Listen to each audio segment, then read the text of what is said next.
Isang mabiyaya at masaganang araw po sa ating lahat. Welcome back po dito sa ating YouTube channel at Facebook page. Ako po inyong lingkod, Tagapanood TV. Bago po tayo magpatuloy, nais ko lang po kayong imbitahan, lalong-lalo na po sa mga bago lang na dito sa ating channel, na huwag po sana kalimutan na mag-subscribe at hit ang notification bell para lagi po kayong ma-update pag may mga bago tayong video. So ngayong araw mga tagapanood, ating pong pag-uusapan at bibigyan ng reaction komento yung balitang si Bea Alonzo isinapubliko na ang bago niyang boyfriend. At ito po ay galing sa channel ni Showbiz Trend Update. Nasa description po yung link ng channel niya.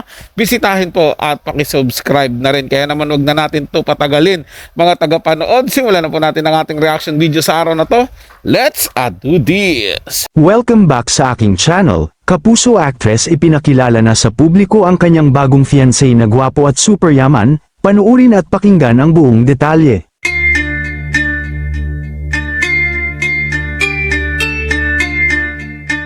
Mukhang nakahanap na nga ang aktres na si Bea Alonzo ng kanyang gawan na kapalit ni Dominic Roque.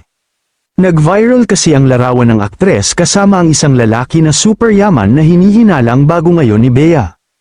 Ang nasabing negosyante na umano'y fiancé ni Bea Alonzo ay ang presidente ng Pure Gold Price Club, Incorporated, na si Ferdinand Vincent Co dahil sa larawang ipinost nito sa kanyang private Instagram account kasama ang isang unidentified woman na ang hula ng Marites ay ang aktres na si Bea Alonzo.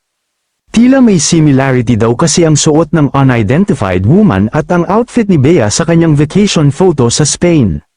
Hindi lang yun, may pagka-similarity sa hugis ng katawan at tindig. Kaya naman naniniwala ang marami na si Bea Alonzo ang kasama ng negosyante. Ayon pa sa mga ulat, ay makailang beses na rin daw spotted si Bea kasama ang negosyante habang kumakain sa mga mamahaling restaurant. Ito ay ayon sa mga netizens na nakakakita sa kanila. Bukod dito, ay nakita rin silang magkasama nang magbakasyon sila sa isang mamahaling resort kung saan ay kasama niya rin ang naturang negosyante. Kaya naman para sa mga netizens, ay kumpirmado na ito na nga talaga ang bagong karelasyon ni Bea, dahil na rin sa pagiging sweet nila sa isa't isa. Well, kung yaman lang ang pag-uusapan ay higit na ilang beses na mas mayaman si Ferdinand Vincent kaysa kay Bea Alonzo dahil ang pamilya nila ay isa lang naman sa mga kilalang pinakamayaman dito sa Pilipinas. Sa mga hindi nakakaalam, si Vincent Co ay anak ng business tycoons na sina Lucio at Susan Co na kabilang sa 15 Filipinos na pasok sa listahan ng Forbes World's Richest People for 2025. Kaya naman kung makatuluyan ni Bea Alonzo si Vincent Co, ay daig pa nito ang tumama sa loto. Kayo mga ka-showbiz, anong masasabi nyo sa ating showbiz topic ngayon? Baka pag naghiwalay na naman to si Bea Alonzo at saka itong businessman na to, mga tagapanood, wala na tayong maririnig na naghiwalay dahil ayaw pumirma doon sa prenuptial agreement. Tama po ba yun mga tagapanood? Prenuptial, basta prenuptial. Yun, na ibig sabihin hindi pwedeng mabigyan ng mana o makakuha ng mana si Bea Alonzo o yung lalaki kung ano man yung permahan nila doon. At hindi na rin siguro lalabas na mga issue na kaya naghiwalay gaya po ng nangyari kay Dominic Roque, sasabihin pera lang ang hinabol kay Bea. Dahil kung totoo man, at talagang totoo naman pala talaga mga tagapanood, dahil isa nga sila sa 15 mayayaman dito sa ating bansa no, hindi na masasabi na pera lang hahabulin tong lalaki na to.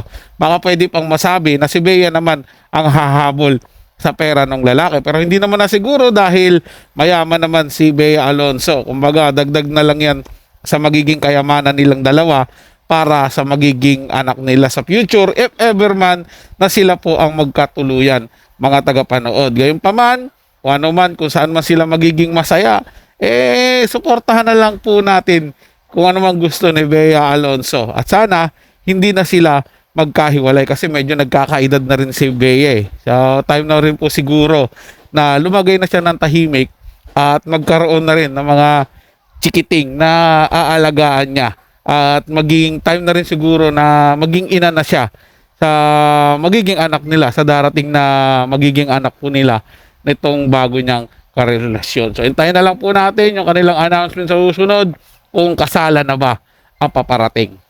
So, yun lang po mga tagapanood. Ito ay comment at opinion lamang. Wala pong personalan. Maraming salamat po sa inyong panonood. Paalam po at mabuhay po kayong lahat.